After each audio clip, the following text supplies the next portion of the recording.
Hello, teachers, librarians, and booksellers everywhere. My name is Roseanne A. Brown, and I'm the author of A Song of Wraith and Ruin, which just came out June 2nd this past year.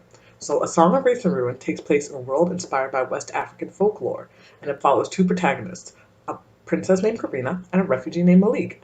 So, when Malik's younger sister is kidnapped by a vengeful spirit, he strikes a deal that in order to win her freedom, he must kill Karina, the Princess of Zeram. So he enters a competition for Karina's hand in marriage in order to get close to her and kill her. However, what he doesn't know is that Karina's mother, the queen, has just been assassinated, and she has discovered a forbidden spell that will bring her back. But to do so, she needs the heart of a king. So she has set up this entire marriage competition in order to marry a guy, kill him, and then use his heart to bring her mother back to life. So he's trying to kill her, she's trying to kill him. Neither of them are aware of this, and it's a dual POV, so we follow both their perspectives as they move through the world and they sort of scheme around each other. And of course, what happens when they meet each other and realize they have a lot more in common than their enemies would like them to think, and how both their plans go off the rails. And so I think shaking up your shelves is super important because, first of all, have you seen the world today? It is bonkers. Like, we are living in a time that absolutely nobody could have predicted. And I think for a lot of us, we get sort of lost in the idea that the books that helped us navigate our youth are the same books the current youth need. But the world that the current kids and teens are living in looks nothing like anything anyone's seen before. So they deserve books that are very tailored to this specific time, to this specific like experience that can help them just understand what the heck is happening.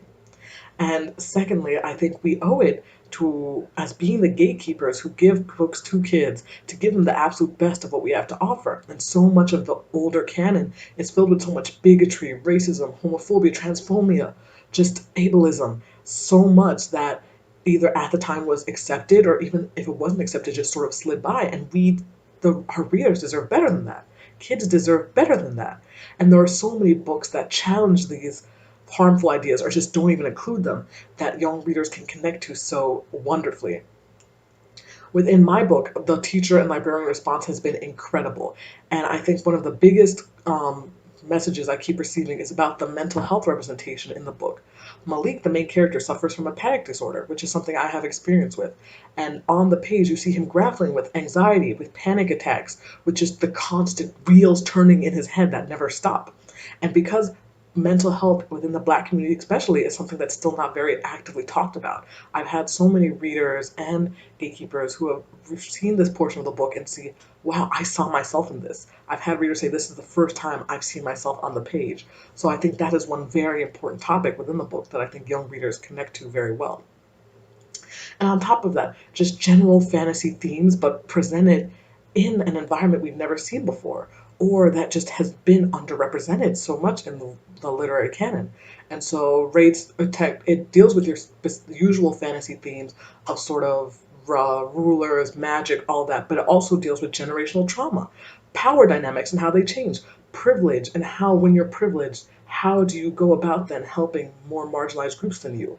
And so I'm hoping that teachers and librarians and booksellers can really open up these conversations with young readers about moving through the world and the power which each of us commands and how we can use it to help the people around us better. And sometimes that means facing the most painful and most harmful parts of our past.